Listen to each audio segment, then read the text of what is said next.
कि हमारी वीडियो में हमने एंड किया था रजिस्टिविटी के साथ, उसके इफेक्ट के साथ कि वो कैसे टेम्परेचर से अफेक्ट होता है। आज हम स्टार्ट करेंगे कंडक्टर और कंडक्टिंग के साथ। तो देखो, कंडक्टर बेसिकली होता है क्या है, वो चीज़ जो बेसिकली इलेक्ट्रिसिटी को क्या कर सके, कंडक्ट कर सके। तो जब हम बात करते हैं इलेक्ट्रिसिटी की यानी कि ओम्स लॉ की, तो हमारे पास दो तरीके के कंडक्टर होते हैं, एक ओमिक कंडक्टर और एक non ohmic conductor. Ohmic conductor वो कंडक्टर होते हैं जो ओम्स लॉ को फॉलो करते हैं, ठीक है। जैसे कि जगह कम है थोड़ी, मैं यहाँ बना देता हूँ, ठीक है। देखो, ओमिक कंडक्टर वो कंडक्टर होते हैं जो V is equals to I R को फॉलो करते हैं, ठीक है। और उनका जो ग्राफ होता है वो कैसा बनता है, ऐसा, ठीक है। किसके बीच में, R तो कांस्टेंट है, तो V और I के बीच में जो ग्राफ बनेगा ओमिक कंडक्टर का वो होता है ऐसा। जब हम बात करते हैं non ohmic conductor, non ohmic conductor वो कंडक्टर होते हैं जो V is equals to I R को फॉलो नहीं करते और उनका ग्राफ जो होता है वो बनता है कुछ ऐसा। ये होता है हमारा V और I के बीच में नॉन ओमिक कंडक्टर का ग्राफ। तो देखो, ये तो थोड़ा बहुत था कंडक्टर के बारे में। अगर आप चाहते हैं कि मैं आपको इसके बारे में और ज्यादा बताऊं तो आप मुझे कमेंट्स में बताएं। आगे हम बात करते हैं सुपर कंडक्टिविटी की। तो ये क्या होता है, there are some special substance for which at a certain temperature resistance is zero. These substance are called super conductor and required temperature at which resistance is zero is called critical temperature. तो देखो यार, ये चीज तो normal सी बात लिखी हुई है, मैं आपको बताता हूँ हिंदी में लिखा गया है। देखो, देयर आर सम सब्सटेंस की कोई कुछ ऐसे सब्सटेंस होते हैं जिनके लिए कुछ सर्टेन या फिक्स टेम्परेचर पे रेजिस्टेंस क्या होता है, जीरो होता है। मतलब कुछ सब्सटेंस का कुछ फिक्स टेम्परेचर पे रेजिस्टेंस क्या होता है, जीरो हो जाता है। उस सब्सटेंस को कहते हैं सुपर कंडक्टर। और जिस टेम्परेचर पे रेजिस्टेंस जीरो हो रहा है वो टेम्परेचर होता है क्रिटिकल टेम्परेचर। मतलब जहां से आगे और पीछे रेजिस्टेंस क्या हो, चेंज हो, लेकिन उस पर्टिकुलर जगह पे क्या होता है, जीरो हो जाए, तो उसको बोलते हैं क्रिटिकल टेम्परेचर। नेक्स्ट हम बात करते हैं कंडक्टेंस। कंडक्टेंस बेसिकली जैसे हमने पढ़ा था क्या, रेजिस्टेंस। रेजिस्टेंस क्या था, किसी भी करंट के फ्लो को, ये आ रहा है करंट, ठीक है, इसको क्या करता है, रजिस्ट करता है आने से, यानी अवरोध उत्पन्न करता है। यानी कि अगर आप इसके बीच में मैंने लगा दिया कोई सोर्स लगा दो, या मैं अभी के लिए रजिस्टर मान रहा हूं, आपको नहीं मानना, कोई बल्ब लगा दिया, ये था हमारा क्या, रजिस्टर। करंट क्या करता है, करंट आया, इसने यूज कर लिया, तो बीच में क्या कुछ अवरोध आया, अवरोध बोले तो रुकावट। इसका जस्ट उल्टा होता है कंडक्टेंस, ठीक है। इसको हम G से डिनोट करते हैं, it is reciprocal of resistance. तो G is equals to 1 upon R, ये और R क्या होता है, V अपॉन I, तो G हो गया I अपॉन V। इसको हम किस लगे, इसका यूनिट है, रेजिस्टेंस की यूनिट होती है ओम। इसका अगर रेसिप्रोकल है कंडक्टेंस तो इसका क्या हो जाएगा, पर ओम। और इसको आप S से भी डिनोट करते हो। याद करने के लिए ध्यान रखना, सुपर कंडक्टर, S से सुपर और S फॉर दिस, ठीक है। Slope of I versus V graph give G। ये जो आपका कंडक्टेंस है वो मिलता है I वर्सेस V ग्राफ से, I वर्सेस V, ठीक है।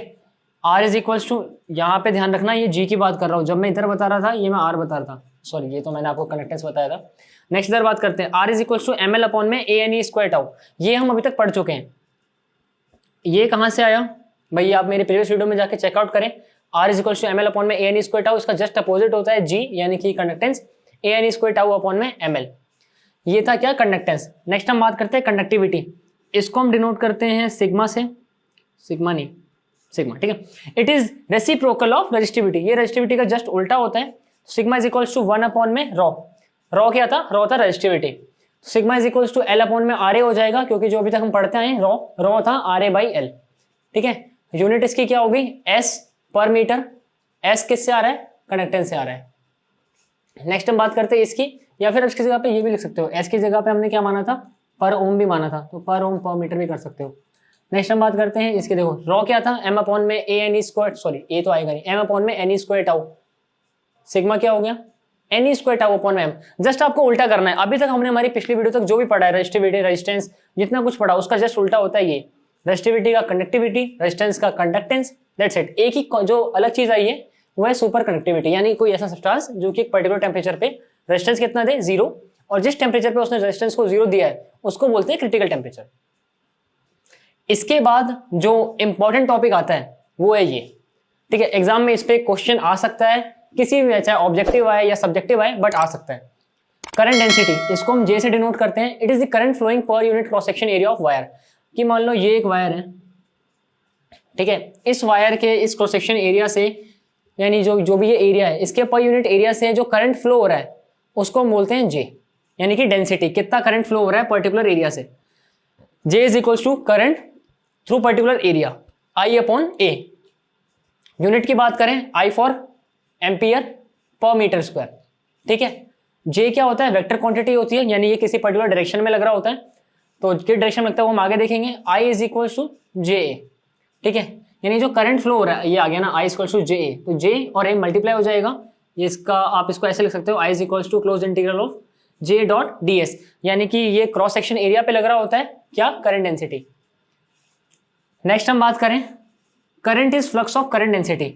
फ्लक्स हमने पढ़ा था क्या होता है, मान लो ये एक एरिया है, ठीक है, और इससे इलेक्ट्रिक फील्ड पास हो रही थी, है ना, एरिया पे, और एरिया क्या था, परपेंडिकुलर, यानी कि हम इससे कैसे निकालते थे, phi is equal to E dot D S, है ना, ये इससे कुछ मिलता जुलता है, like close integral of J dot D S.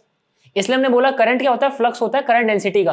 Current density का मतलब ये कि करंट जो पास हो रहा है पर यूनिट क्रॉस सेक्शन एरिया से, तो यहाँ भी तो वही हो रहा था, यहाँ इलेक्ट्रिक फील्ड पास हो रहा था, यहाँ करंट पास हो रहे हैं। फॉर एग्जाम्पल ये क्रॉस सेक्शन, ये एक वायर है, ये वायर का क्रॉस सेक्शन एरिया ए है, और इसी ए के डायरेक्शन में क्या जा रहा है, जे, यानी करंट डेंसिटी। तो देखो इस पे जो क्वेश्चन आता है ये थोड़ा बहुत बेसिक आ सकता है, वरना आएगा डिराइव करो एक्सप्रेशन फॉर करंट डेंसिटी, ठीक है। तो करंट डेंसिटी का जो एक्सप्रेशन है आपको पूछ सकता है ऐसे, J is equal to sigma E. ये बेसिकली अनदर फॉर्म है ओम्स लॉ का, हमने हमारी पिछली वीडियो में ओम्स लॉ के बारे में पढ़ा था, लेकिन जहां हमने V is equal to I R किया था, और आई आर में R इज इक्वल टू हमने पढ़ा था क्या, ML अपॉन में ए एन स्क्वायर टाउ। तो यहाँ पे हमें ये एक्सप्रेशन ड्राइव करनी है, J is equal to sigma E, और ये मैंने लिखा भी है, इंपॉर्टेंट है, और ये सच में इंपॉर्टेंट है, पर मैं आपको ये सिर्फ इतने में करके बता दूंगा, और आपको एग्जाम में भी ऐसे ही करना है।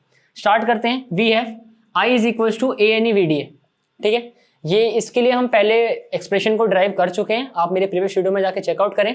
I is equal to A N E V D, तो यहाँ से देखो I के नीचे अगर मैं A कर दूं, I के नीचे A कर दूं, तो current per unit cross section area ये J आ जाएगा, बाकी बचा है N E V D. V D क्या है, वी डी ड्रिफ्ट वेलोसिटी, ठीक है, यहाँ से J आ गया, J is equal to drift velocity. V D के लिए भी हमने एक्सप्रेशन ड्राइव किया था, ये आता है E tau capital E by M, ये कैपिटल E क्या है, इलेक्ट्रिक फील्ड, ठीक है।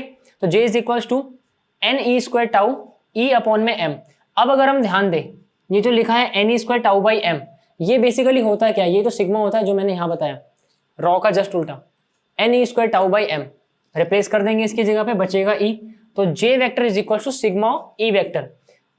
अभी ये जो मैंने लिखा है इसको देखिए क्या पता पड़ रहा है, J वेक्टर भी E वेक्टर यानी कि इलेक्ट्रिक फील्ड की ही डायरेक्शन में होता है, यानी कि J वेक्टर यानी current density is always along the direction of electric field.